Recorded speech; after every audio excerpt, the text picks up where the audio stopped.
Hi, I'm Jim Rosemary with New Tech Web, and we're talking today about creating small business websites, what I call the top 10 secrets for successful business websites. Let's get started. So our agenda today, we're going to cover a lot of things in a short amount of time, only an hour, and we've got a lot to cover. It's going to sound like I'm spraying you with a fire hose, and I'm speaking extra fast because we've got a lot of stuff to cover here. There's a lot to building a website. It starts with creating a website with a plan. We'll talk about that. Should you build it yourself or should you have somebody else build it? What are the important things to know about what information you need to save? What are the design considerations in terms of the appearance of the site? And like it says there, content is king. How do you go about writing the content, the text that'll appear on the site? And then when it comes to usability, can people find your site easy to use? And will it serve your purposes as a business owner to help them to buy or to contact you? And then finally, we'll wrap it up with the David Letterman list of the top 10 things that will help you have a more successful website. So let's move forward with what is website success? So think about this. As a business owner, what do you want your website to do for you? Well, in many cases, it's about creating sales leads or volume, basically making sales online or picking up people inquiring about sales. But it's also about driving traffic to the site so you increase your awareness, your exposure. You can sometimes save money by incorporating a process in your website that might otherwise be done on paper or in your office in some way. So that's not something we'll cover here today, but that's something we do for our clients. Increasing customer satisfaction. So for example, if you're selling a product, show them more ways to use it or use it up faster or incorporate it into other things. Maybe give them a feedback mechanism for giving you ideas or reviews on your website. So enhancing that customer satisfaction. And ultimately, it's all about building relationships, whether that be with your clients, your employees, your vendors, and anybody else. All of that can be done with a good website as well. But all of these things are really related to how you see the website as a business owner. What does website success really mean for the visitors? Well, from a visitor's viewpoint, there are a number of different items. For number one, it should be quick to download. Right? We all don't want to wait sitting for that website to load forever. And Google, in fact, really measures the success of your website, and it should load in under 3 seconds. Better yet, if it's under 2, and ideally under 1 second. That's pretty quick. So we'll talk about that a little bit later. It should be easy and intuitive to navigate, something we call Bob's mom's rule or the mother-in-law rule. We'll cover that later on. It should provide valuable content. That's a real key. Remember, content is king. The design should be attractive, something we call professionally appropriate. It needs to be intuitive to use and engaging. It may, in some cases, provide an entertainment value, depending on the nature of your profession or your product or service. In every case, it should always be clear what the expectations are, how to use the site, but more beyond that, how to interact with you as a business, how to buy something, how to return something, how to request a quote. All of those things need to be crystal clear in your website. And finally, if you are selling something online or providing quotes or inquiries, make it really easy to use. And that's something we'll cover right at the end. Now, I am going to give you some bonuses, like I said, so stick around to the end. There's a lot more in the bonuses than in this initial material. So hang on, stay tuned. It all starts with a plan. Hopefully, you already have a business plan. If you don't, or if you'd like to revise it, I'd suggest revisiting that business plan. There are a number of sessions here at BizFair and elsewhere where you can go to learn about creating a business plan. A business plan consists of several parts and pieces: the financial plan, the operations plan, the marketing plan, and other things possibly. I think, as a marketing guy, the most important part of that plan is the marketing. That is, you can have the finances all lined up. You can have the best operations and procedures on the planet, but unless your customers find out about you, unless they are aware of you and can find you and can buy from you or contact you, it's all for naught. So the marketing plan, I think, is the most important piece. That has to be really well thought out. In addition to that, as part of the marketing plan, you need to have a website plan. What specifically is your website going to do for your image, for your identity, for sales, and others? That is part of your marketing plan to support your overall business plan.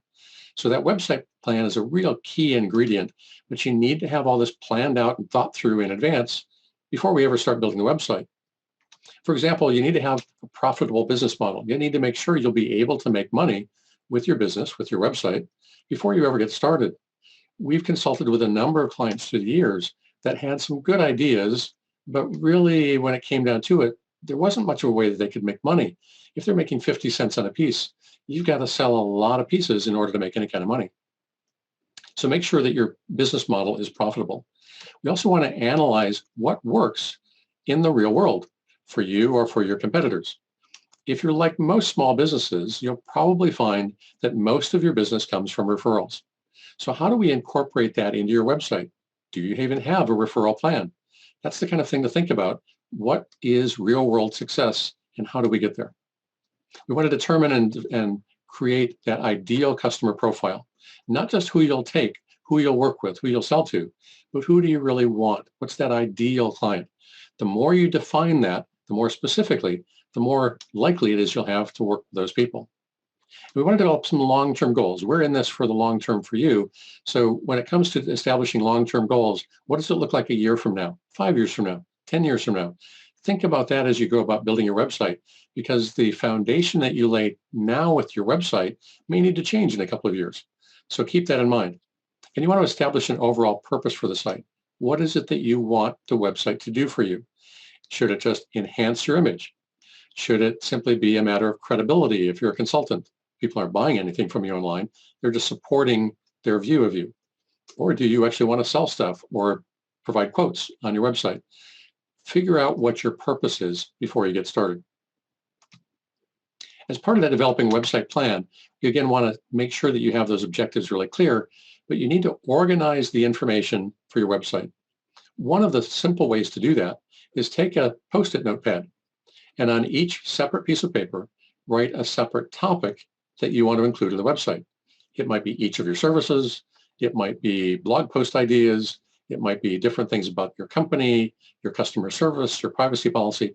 Each of those goes on a separate little Post-it note. And then you lay that out kind of like an org chart. And it looks something like this. Now you can do this using a program like Visio or other kind of org chart creators, even Microsoft Word to some degree. But if you do it on paper and lay it out, it's a lot easier to use initially. In this case, this is for a client of ours who's been around for 20-something years. We're continually upgrading their site. So this is one of their initial charts for organizing the information on the website. In the left-hand column, that's all about the company. And nowadays, it contains information about their team member and their coaches and their privacy policy and their customer service and their warranties and all that kind of stuff. In the next column, it's information for the customers. It's for, in this case, the players and their parents for a basketball camp. The next column has to do with actually registering for a camp.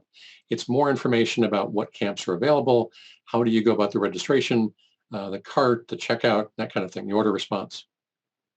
Then we have a section with valuable information. So it's the information that's valuable to your clients, even if they're not registering or buying today. So it might be information about sportsmanship or about academic excellence or about basketball history or that kind of thing. All of that goes under the valuable information.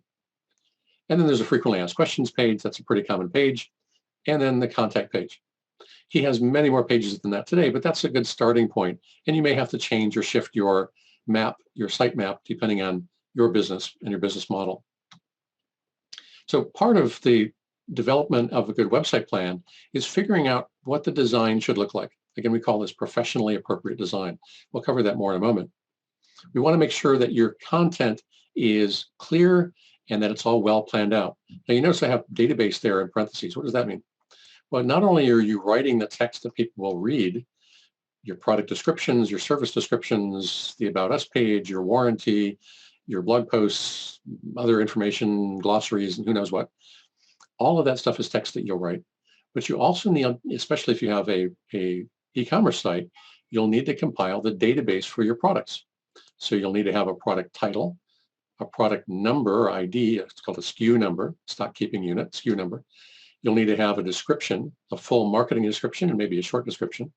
You may need to categorize and subcategorize your products. You need to know how that's going to work. Maybe there are related products to each of your existing products. You need to plan out which products are related to which ones. Maybe you need other options or attributes for your product, sizes, colors, other things. So you need to plan all that out in advance. All of that data then will be entered into your website, either as a direct upload of a database as a spreadsheet, or you'll be entering this information manually into whatever program you use to sell products. All that needs to be planned out in advance. Then it comes time to build the site. When it comes to building the site, you have a lot of different options. You could use the old-fashioned way and do it by hand. Not many people do it that way anymore. You could build out the site using what's called a CMS, or content management system. WordPress, which we'll talk about in a bit, is probably the most popular of all the CMS sites. But you can also use other sites like Squarespace or Weebly or Wix or other things like that. Those are also CMS systems. But even with those CMS systems, you still need to figure out the design, the content, and if you're selling stuff, your database. And finally, when you're all done, you're not done. That is, you need to test and measure your website continually. You need to go back and revise things, update things, change things. It's a never-ending process as a website owner. So be sure you're aware of that before you dive into the pool. So these are a lot of the steps that deal with developing that website plan. These are the two that we're going to focus on the most: design and the content. So when it comes to doing it yourself, sure, you can do that. But just because you can hold a paintbrush doesn't necessarily mean you're an artist. Now, I don't mean to sound belittling in that sense. There are aspects of building websites that can get rather technical. And at times we run into this a lot, where people have built a site elsewhere and now they need some technical assistance. And in some cases, they would have been better off starting over and having us build it, or another website company build it from the beginning. So you may want to discuss your website plans with a company like ours or others first before you decide to do it yourself, to figure out what's really involved here. But okay, you're going to build it yourself. It's inexpensive to start. Maybe it's free, but sometimes so-called free websites aren't actually free, depending on what goes into it. I'll cover that when we talk about WordPress. Sometimes there are websites that are low cost up front. You may not have to pay a designer $3,000 for a website. Maybe it's only $100 up front. But then the hosting cost might be a couple $100 a month. And in the long run, it's like leasing a car versus buying one. You're going to pay a lot more for that website than you would have building a website yourself, or hiring a designer or developer to build your site. There are lots of places you can go where you can build your website or have it built for you pretty much automatically. Drag and drop systems that make it seem easy. One of the challenges that you run into, though, when you build it your site, is that you have to fill it up with all that stuff, all the content, the pictures, and your products. How do you know it's the right stuff? So there's advantages from a cost perspective in the short term, but in the long term, it may be a little bit more challenging. And then there's a time constraint. Maybe you need something quick and easy, but maybe you need to think about this longer. So it depends. What does a website cost? Well, it depends on which website you use. If you use WordPress, there is a way to have WordPress hosted for free. Most, or not all, hosting companies will host WordPress sites as well. 50% of all WordPress sites are being built worldwide, or new websites are being built worldwide in WordPress. So it's a really popular platform. You'll find that hosting for WordPress can be either from free at WordPress itself, or up to $25 a month or so, depending on which features and which functions you use. If you have it hosted at WordPress, they may say it's free, but then they charge you for little extra features. So you may wind up paying $25 or $100 a month for what you thought was going to be a free website. Make sure you know what you're getting into. With WordPress, there are literally thousands of themes. Some of them are free, some cost money. If you want it to be unique, you can custom design or have a custom theme designed for you.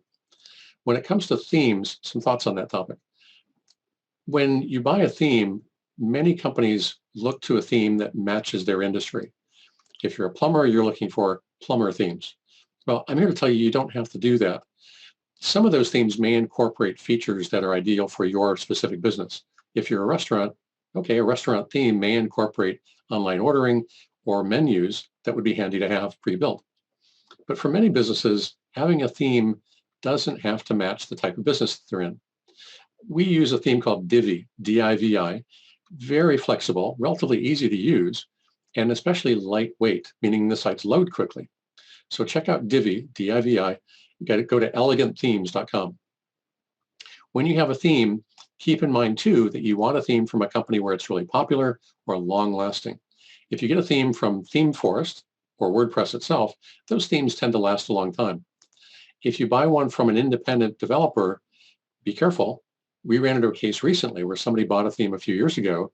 The developer went out of business, and now we can't update the theme to match WordPress. We're stuck.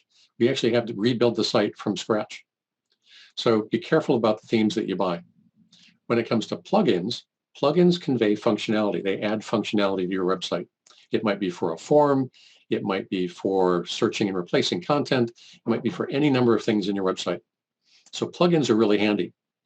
Be careful though. You don't want to be adding themes, or adding plugins rather, for which there's already functionality built into your theme. What can happen in that case is your plugin can conflict with that function in the theme. So you may want to test it out and try it first before you go live with it. Sometimes what you'll run into are plugins that conflict with each other, two entirely separate themes, or different plugins. Maybe it's the plugin for your slider and the plugin for your form, and they conflict with each other, and then your site crashes. How do you figure that out? It takes a little bit of work. So be judicious in your use of plugins. Some plugins are free. Some plugins may cost hundreds of dollars. It depends on the plugin and what function you're trying to achieve. So when it comes to plugins, again, be judicious. Don't incorporate any more than you need. If you disable a plugin, get rid of it. Plugins also can be exploitative, meaning sometimes somebody will develop a plugin, perfectly fine, legitimate, and then somebody else will buy that plugin, some other development company, and convert it into malware. So you have to be careful about the plugins that you use. Make sure that you're using plugins that have been around a while, that have been updated recently, and have a good star review rating. Lots more about plugins to be aware of. WordPress sites can be easy to use. They can be kind of drag and drop, but at the same time, they can be a challenge if you're not quite sure how to use WordPress, because there's lots of training available for WordPress, lots of YouTube videos and so on. So you've got a wealth of resources on how to use WordPress. Depending on the theme, they may have theme videos, and the plugin, sometimes they have videos on how to use those plugins. Lots of support available. But sometimes you want to customize something.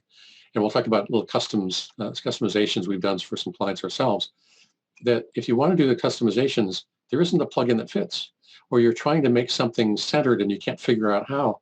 So those kind of things sometimes run into challenges. You may need to hire somebody to help with those little details. So there can be options and challenges even with WordPress themes. Something to know about WordPress is that it updates fairly frequently. On average, probably once a month or maybe twice a month or every couple of months. So be aware that WordPress is updating frequently. Your plugins will be updating all the time, and your themes are most likely to be updating as well. So you have to stay on top of it and keep updating those things. Are you going to do that, or is somebody else going to do that for you? Another decision to be aware of. So WordPress is a great idea for most people, but it has some things you need to be aware of as well. So when it comes to building out your website, whether you do it at WordPress or elsewhere, there's a bunch of information you need to hang on to and keep. Definitely keep your login for your domain registration account. We've had a number of clients where the person who registered the domain registered in their own name, not the name of their business owner. So when the business owner tries to find the original web guy and they're gone, now they're stuck and they don't even own their own domain name. That happens. So make sure you're able to get into that account. Better yet, it should be your account, not somebody else's, so that you can register that domain yourself, or make sure that it's a trustworthy company and that they can transfer that to you. In any case, in every case, it should always be listed with you as the registrant, the owner of that domain name, no matter what. So that way, even if the website guy disappears, you can contact the registering company, the registrar, and let them know you are the registrant and you need to handle your domain name. So there's other things like the FTP codes, file transfer protocol. That's how you get files up on your website. Control panel logins, database logins, WordPress logins, all that stuff you should hang on to. Sometimes there are admin logins beyond the obvious for something behind the scenes. Make sure to get those. Always keep and store the name of your website company, your hosting company. Keep all of that information. Several times a year, we wind up with what we call rescue clients, where they've either lost or were never given this information. They're trying to recover control of their own website, and they can't because it's gone. Whoever registered and built the website, they've disappeared. The site or domain name have now expired, and there's no way to get it. So keep all this information so you won't run into that situation. So what does a website cost? Well, amateurs might charge a few $100 to $1,500 or so, but you get what you pay for. Generally speaking, they won't host it for you. That's going to be extra. They won't maintain it for you. That's going to be extra.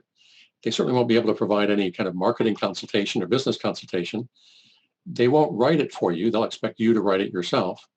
They won't provide any extras like consulting on images or how to structure the site or even putting together a store. It may not even include a store. They probably don't provide email and so on. So you get what you pay for. Be wary of low-cost websites. Then there are what are called template sites. This is really common within certain industries. So if you're a chiropractor or an attorney, there are companies out there that just build websites for chiropractors or attorneys. And the front end cost might be relatively low, maybe $50 or a couple $100, up to $1,000. So it may be less expensive up front than building a $6,000 or a $10,000 website, but the hosting fees will be more. They might be up to several $100s a month. So a template site might be an option for you, but it might wind up costing you more money in the long term. And another particular issue with templated sites is that while it's great to have pre-built content and a pre-built website and a pre-built theme, your site's going to look like 3,000 other chiropractors. And in fact, it'll contain exactly the same content. Those articles and those charts and those downloads will be the same thing that's on everybody else's website, which won't score many points at Google. So in that sense, you're not really doing yourself a favor, since it's really not the same site, not the customized site. It's the same site as everybody else has. Now, if you have a site built for you by a website company, then you're generally looking at about $6,000 on average. We charge a little bit less for some pages, a little bit more for others. It depends on the nature of your business and what you want, what features you want. But that's a pretty good average for a good sized website. We've built sites in the few $100 range up to the hundreds of thousands of dollars. It depends on the site itself. A couple of years ago, Puget Sound Business Journal said that websites cost between $6,000 and $100,000. Well, that's kind of a wide range, kind of a useless bit of information because it's such a wide range. It comes back to what do you want in your site and what kind of support do you want for your website and your marketing efforts. So some other things about website design in terms of what creates a successful website. The design really needs to support your business identity and your image. Who are you? Are you the funny, jovial guys, or are you the knowledgeable, professorial information kind of guys? It depends. So it should support your image. Here's an example of that. Here's a site from about 23 years ago. This was a client who's a consultant. Now, this is an ugly old site. We did not build this site. This is a site the client had built for him. Now, even for 23 years ago, this was a terrible website. He says that he's world-class, but does this website look world-class to you? No. It's hard to read. The navigation changes on every page. There were virtually no pictures in the site. There were no benefit statements. It was poorly written, lots of problems with it. So we met Bert in, I think, 1999 or 2000, and we redesigned his site. So this was 20-something years ago. So this was the site that, as it looked at that time, hopefully much better, but not up to today's standards. Well, in 2005, I think it was, we redesigned the site, modernized it a bit. We incorporated some video in the site. That's a video of Bert that walks on at the top of the page. We also added some e-commerce. You can schedule and register and take some online courses directly in the website. And we rewrote some of the pages here and added some additional functionality. And then in 2018, I think it was, we rebuilt the site yet again, changing the name of his company. And so now he's got a new site, and you can see it looks more modern compared to his old websites. Here's some other examples of that. Here's a business coach, or a voice coach rather, up in Calgary, Alberta, Canada. And this was the site that we inherited back, I think, in 2000, 2002 or something. We rebuilt her website at that time and modernized it a bit. And again, it's better looking for that point in time. And then a couple of years ago, we redid the site again in WordPress. So that now she's able to go in and make changes to the site directly. And we can see there are different services right at the top of the page. Here's another example from ancient history. And there's a reason I'm doing this. This goes back to 23 years ago again, when we worked with Northwestern Industries, largest glass fabricator on the West Coast here in Seattle. And they had the loading dock guy build this website in Microsoft front page because he could. So this is their website from about 1995 to 99, I think it was. And notice that little email icon? Well, that was actually an animated icon. It's kind of popular at the time. In this case, the email kind of flew along and then got eaten up by a mailbox. It was cheesy then, and it's just something you wouldn't do today. So this was the website that we rebuilt for them, I think in 99 or 2000. Again, the standards of the time. And then we redid the site again with these large beauty images. We call them hero images. We did this site, I think, 3 or 4 years ago. So again, here's an old looking site. But interestingly enough, this was this client's websites through about 2016 or 17. So they were left with this ugly old website for maybe 20 years. And the reason that they didn't have another company build it is because the front end, the site that you see, ties into the back end, the systems within their in-house systems. And they couldn't find a web developer or web designer that could do it or was willing to do it. So we did that. We connected those two up and made them look the same. So here's their current site that we built a few years ago. And there's a button in the upper right that talks about tracking, or you can go in and place an order or look up a bill of lading or those kind of things. And all of that ties into their back end that we were then able to update and upgrade so that it was secure and fast and it looks like their website. Here's some other examples of websites and see if you can follow the common clues here. Make sure to note that there's a phone number in the header. Navigation is relatively simple to use and straightforward, and there's a big hero image. The hero image conveys a benefit right there for your family and guests to enjoy. You'll actually enjoy your carpets. Here's for an accountant, CPA. And again, it incorporates some benefit statements, large, big picture. Notice it shows people in the image. We'll talk about that in a minute. And those 3 big boxes below the image are navigation boxes. So instead of using the standard top navigation, you can go straight to one of the key places in the website. This is for a client in Washington, D.C. that flips hotels. They fix up hotels and then they resell them. Well, the new hotel buyer wants to know, what's in it for me? What am I going to get out of this? So we incorporate the benefit statements right into the sliders on the pages so that the new hotel buyer understands what they're getting. Again, nice, colorful, beautiful pictures, professionally taken. Here's for a local coach and author. He wanted his business book, his coaching book, to be right front and center.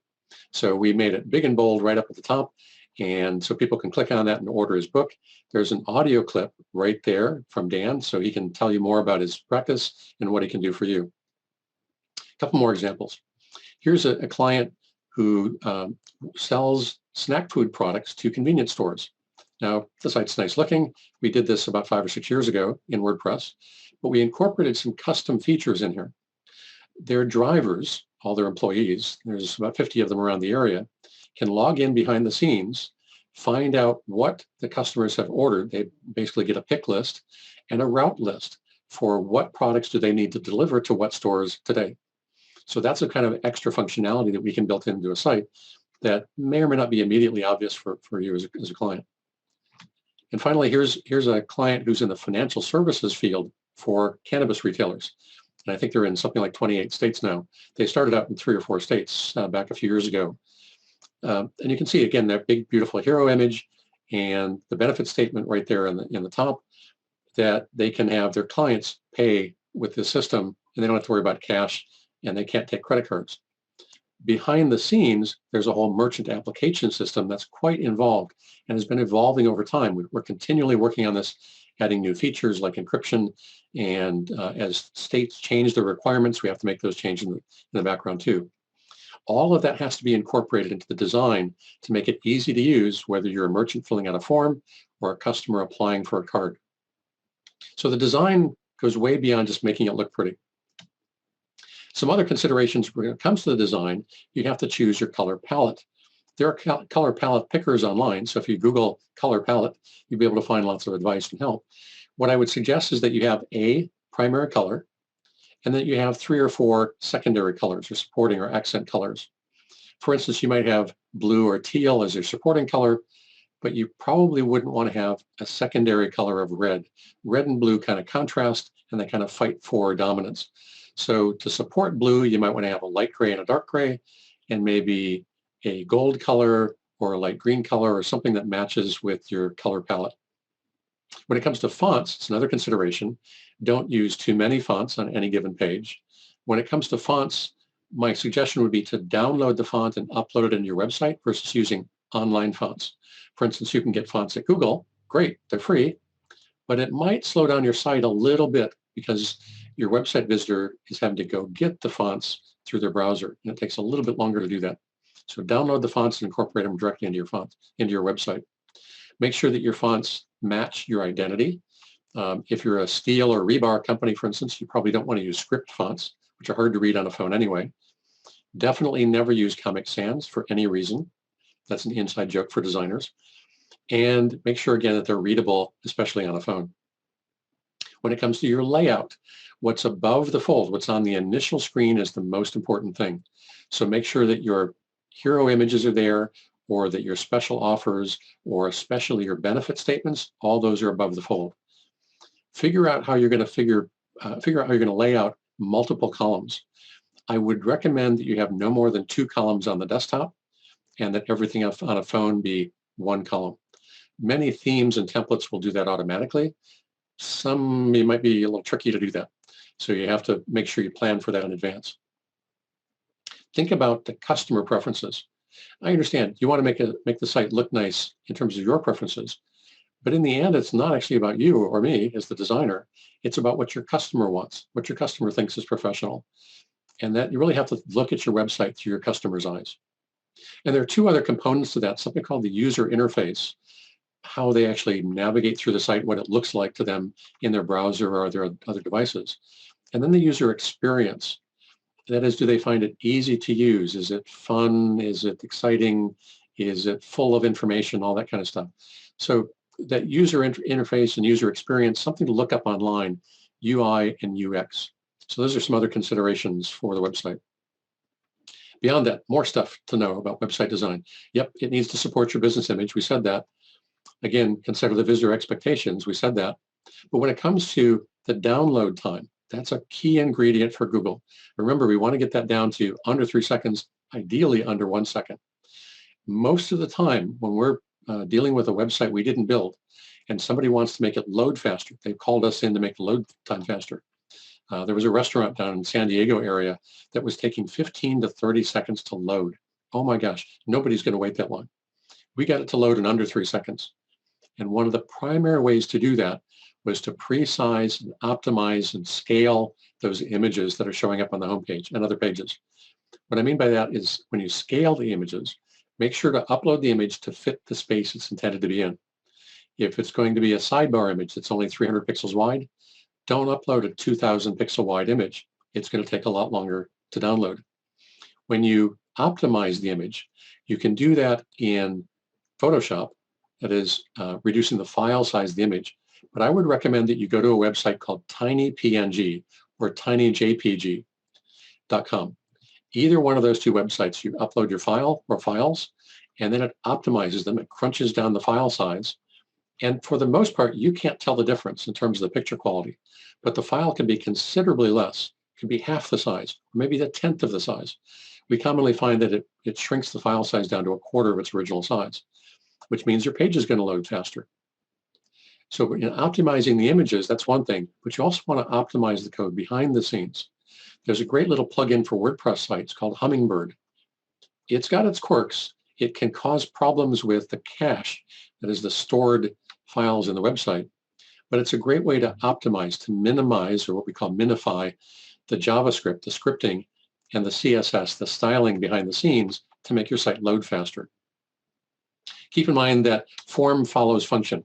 Just like we talked about with that financial services for the cannabis industry, we can make a pretty looking layout for a form, but it needs to be easy to be filled out. And more importantly, it needs to work. So we had to lay out the form such that it was understandable to use before we had to figure out how to make it look good. And always, effective is better than cool. And we had a client years ago, a massage therapy studio, and their original site was built by a gamer back east. And he built the website, again, massage therapy studio, to look like a video game. It looked more like something out of Terminator with metal plating and rivets and bolts with sound effects that sound like steel on steel. It just totally didn't convey the right image for a massage therapy website, which should be more soft and warm and cozy. So again, think about the image and the identity that you want to convey. Forego the coolness to make sure your website is effective. If you have too many things that are spinning and flying around on the page or revolving and revealing, It's just too much. Minimize that. Again, use those kind of features judiciously. Key to this is great photography.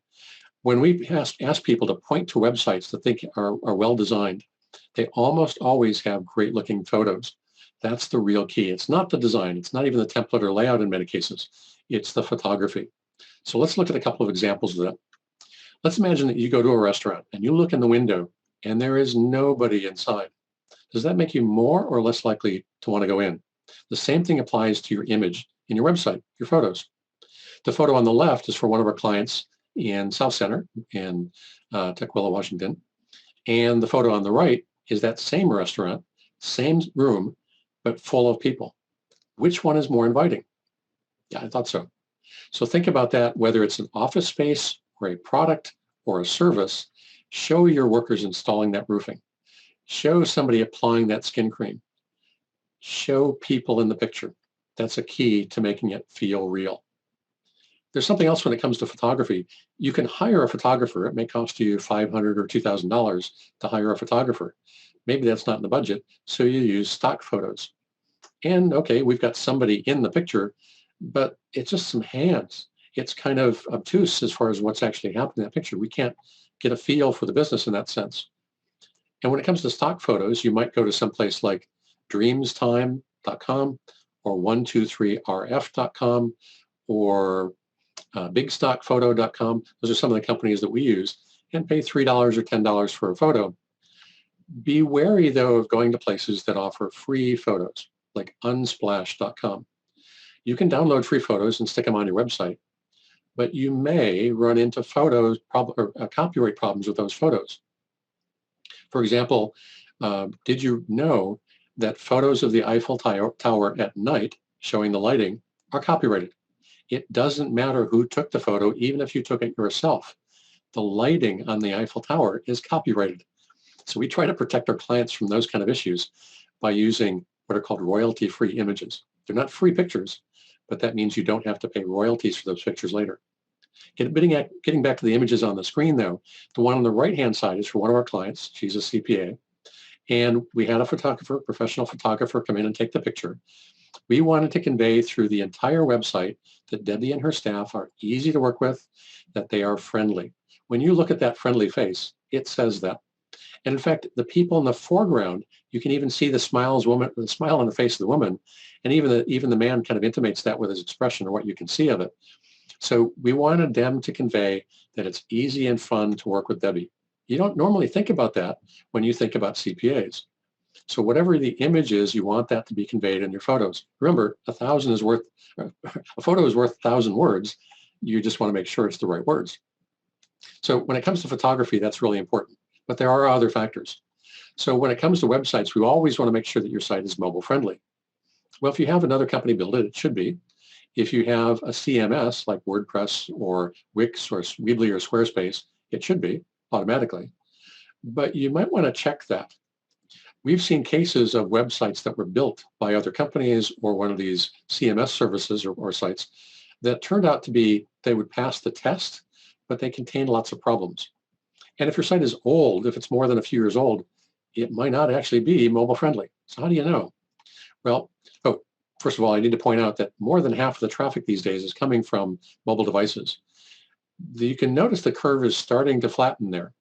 That means that just about half of your customers are still using desktops, especially for office environments or B2B, business to business kind of businesses. So you have to build your websites so that it's mobile friendly and at the same time applies to the desktop view. Your statistics on your website will tell you a lot. If you have an existing website, it'll tell you what kind of devices you're looking at in your website. So in this case, about half of your visitors between Windows, Linux, and Mac are coming from desktop machines, and the other half are coming from mobile devices. So here's a page you can go to. In fact, nowadays you can do this right in the Google search results. Just type in there, Google mobile friendly test, and then enter your URL for your website right in the box, and it'll come up with the results. Now, if you have an old site that's not mobile friendly, here's the result you're going to see, that it's not mobile friendly and that there are issues with your website. If you have a site that's mobile friendly, here's the ideal result. This is one site we built for a client that does medical billing. In this case, the site is not only mobile friendly, it passed the test, but there are no download issues. That's the ideal situation. So make sure that you run a mobile friendly test and then pay attention to the details. When it comes to a mobile site, here's what you know already. This is what it looks like on a desktop. Notice that the full navigation is in place. When you go to a tablet, notice that the color changes from blue to gold for the navigation bar at the top. There's less information in the header. There's a click to call button versus a phone number that you can probably click to call. And the menu changes to what we call the mobile menu, or the hamburger menu, the 3 lines. So when you click on that, you get a mobile menu. And you can see on a tablet, you still have 2 columns because it still works on a tablet, whether it's in landscape or portrait mode. But on a phone, 2 columns doesn't work. So we go down to 1 column here. We still have the standard mobile menu at the top. So part of what we need to look at is how is the site going to lay out in various devices, held sideways or vertical. That's important for your visitor experience. When it comes to other aspects, other factors, not only is mobile friendly important, but having video on your site is important. That's a whole topic we can talk about for a long time right there. Having a YouTube channel and then embedding your YouTube videos in your website is great. By the way, a little side tip, make sure that you use your audio in your video should be transcribed. You should have a transcription in your video. Make that available.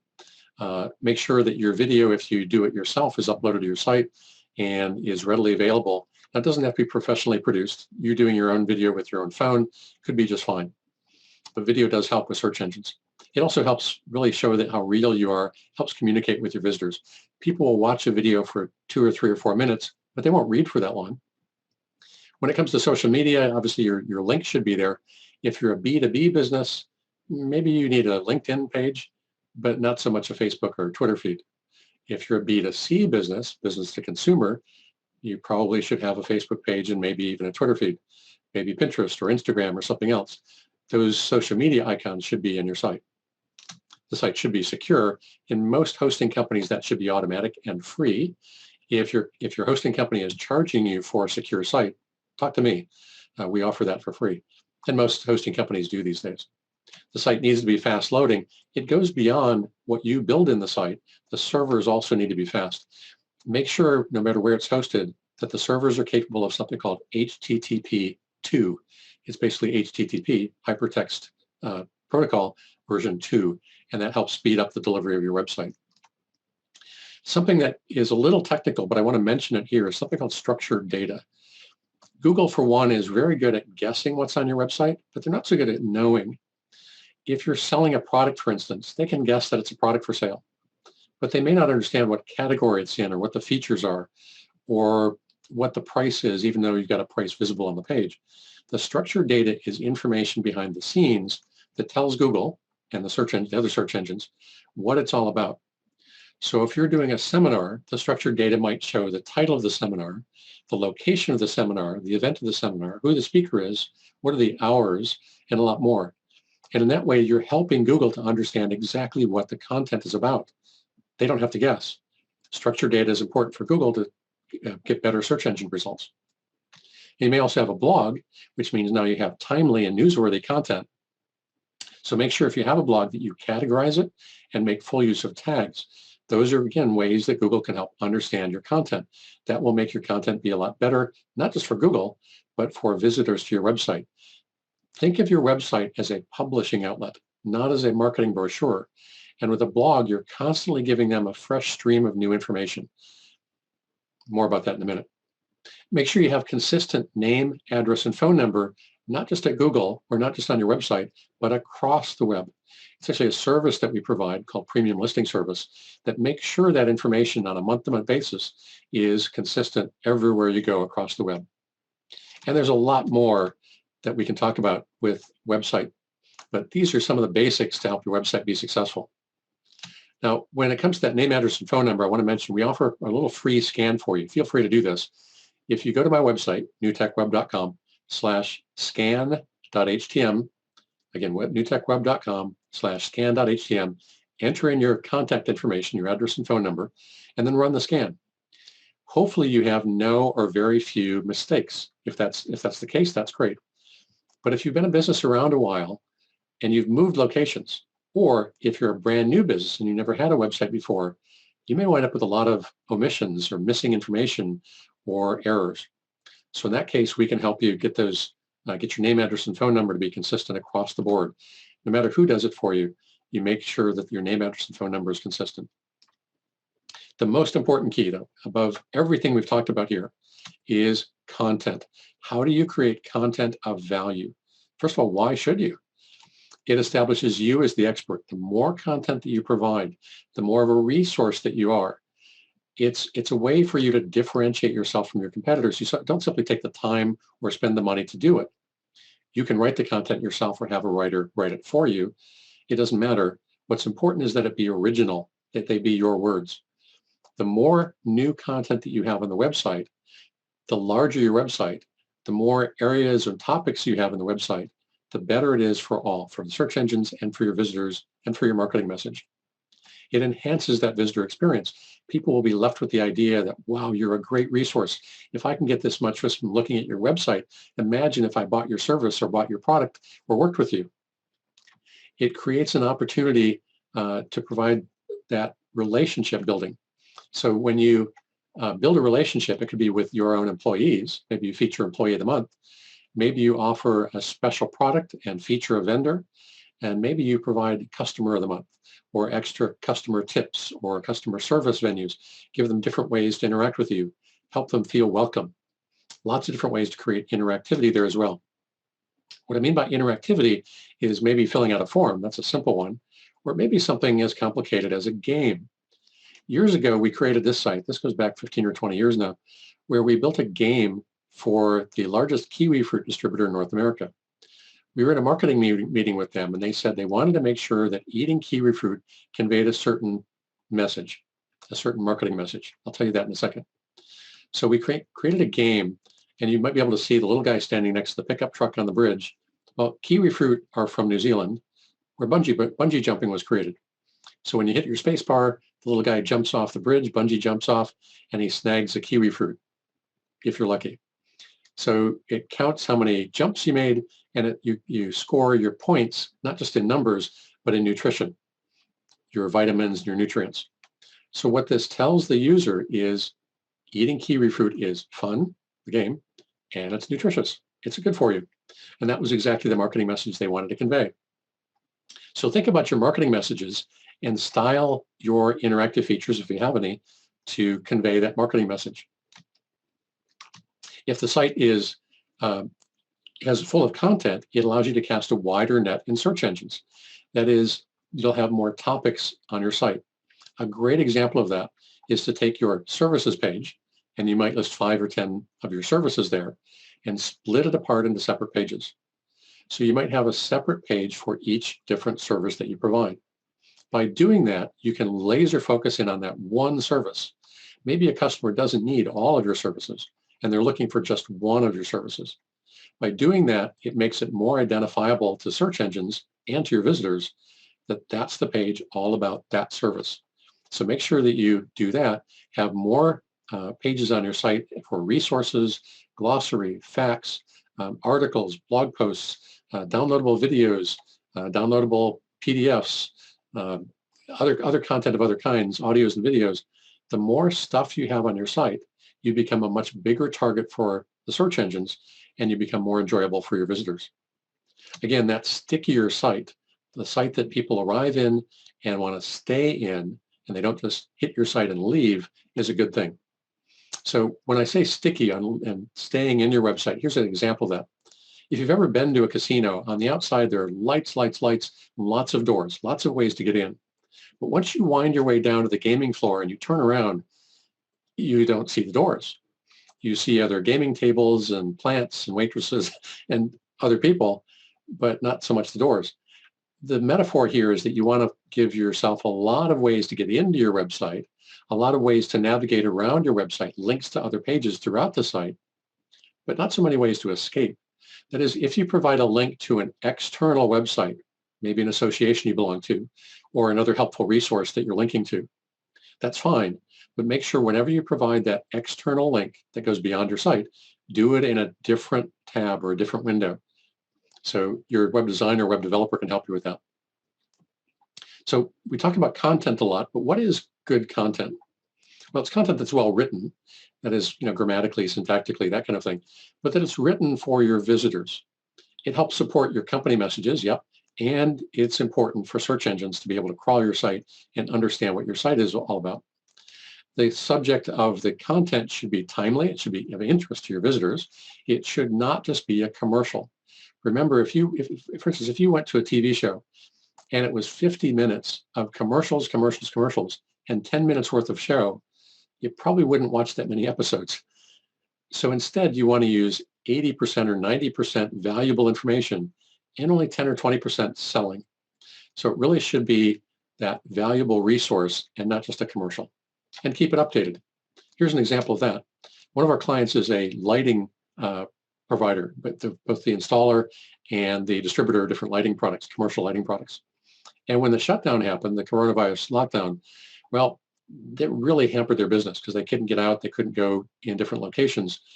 And so to help them build traffic during this time, back in July, we created an article that was very newsworthy, very topical and timely about germicidal lighting, antimicrobial, antibacterial, antiviral lighting. So in this case, this single post on their website boosted their traffic by a number of times. I think it was something like 5 times the amount of normal traffic because it was so topical and people were searching out this topic online. So when you do this, make sure to think about what are the topics in the news that apply even tangentially to my topic, and how can I employ that to my advantage to bring people to my website. You want to make sure to focus on your visitors. That is, think about when you're writing the content that they're sitting across the table from you. Don't write to audiences, teachers say, or our clients tell us. Instead, focus specifically on them, you and your, immediately followed by some kind of a benefit. Avoid what I call the I, our, us disease. Let me give you a couple of examples of that. Here's a website I grabbed randomly a few years ago, and you can see this is their services page, which ostensibly should be about the customer, as the services are provided to the customer. But if you look at the circled items, it's all about the company, the name of the company, and our, all the way down that page. This really should be written that you and your get some benefit out of it. You can rest assured, you'll sleep better, you'll look good in front of your boss, instead of about us.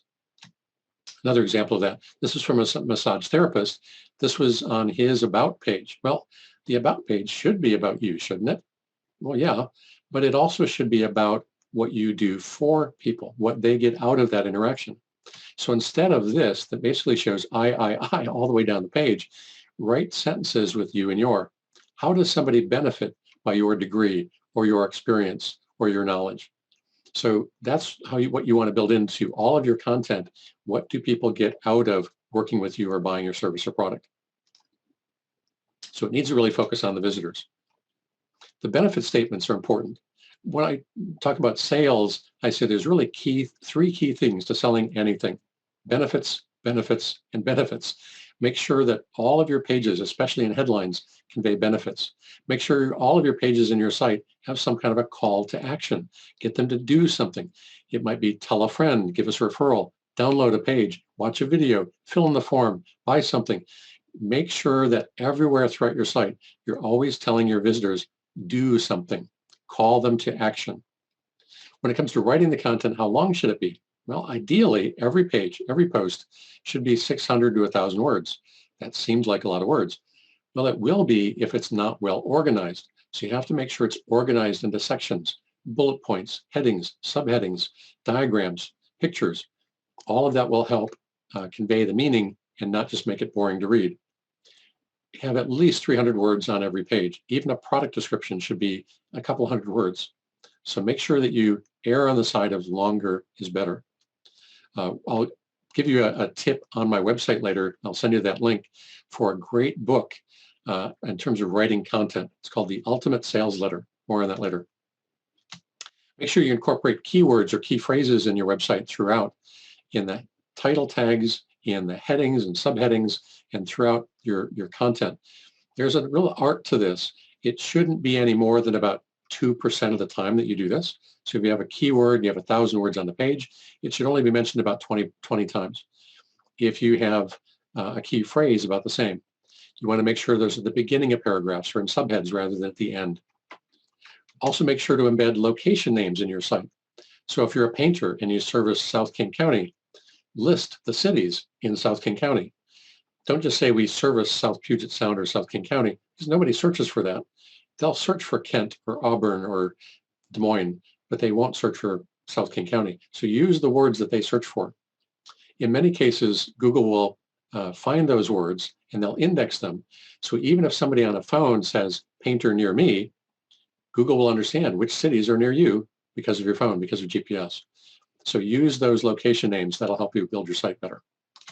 Make sure that you employ titles and descriptions and internal heading tags and those kind of things that will help Google and your visitors understand what the site's about. That structured data is important too behind the scenes.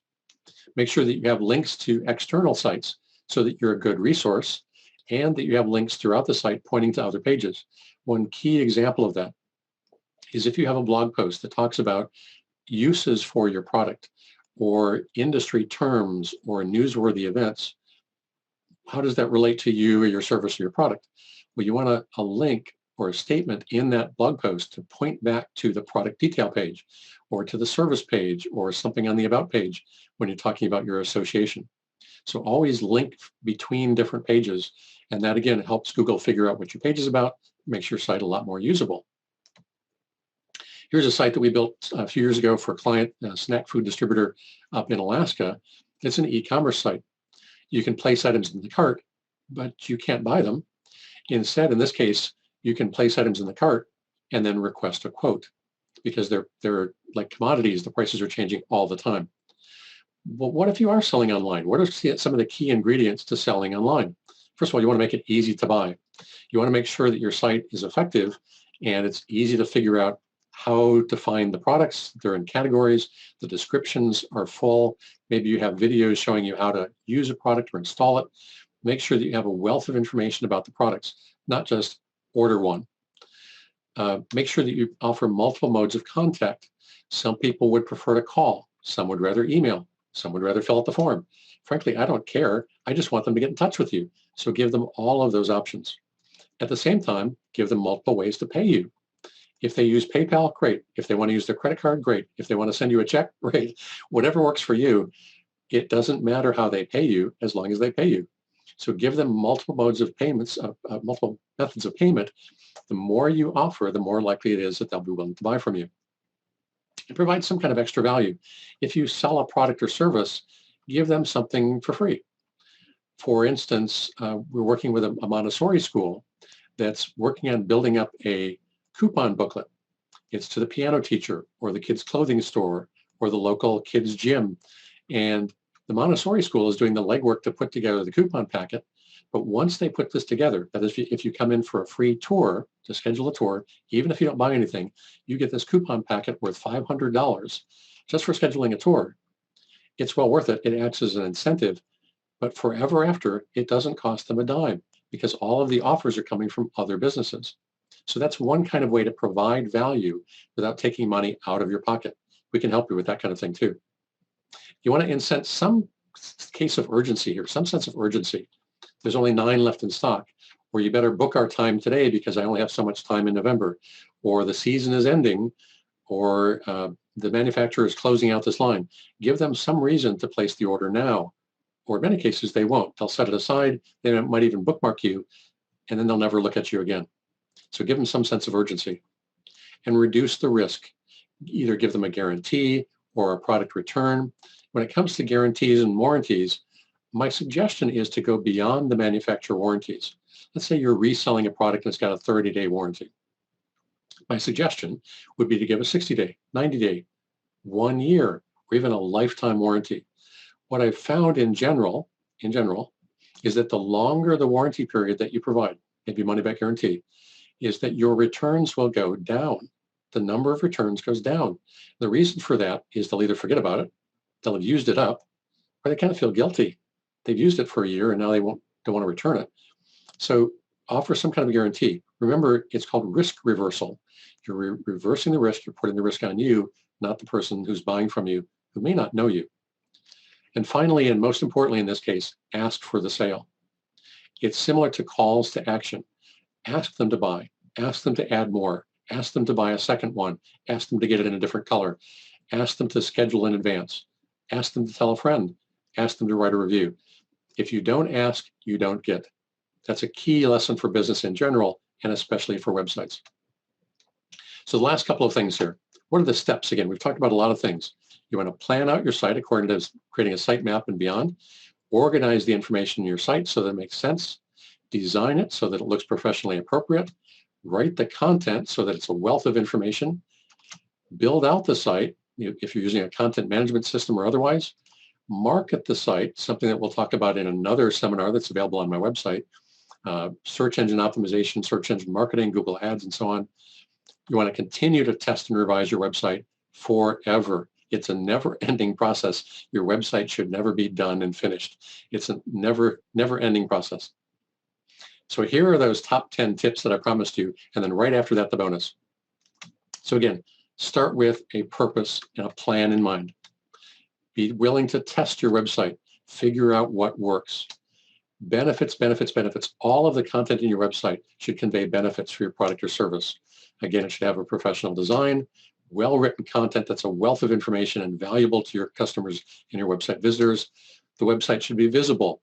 Again, you want to make sure that you're using search engine optimization, whether you pay for it or somebody else does it for you, or you do it yourself, or you use some kind of a search engine marketing tool like Google Ads. Building those relationships with your customers especially is really key, and other vendors, other website owners that can send you traffic.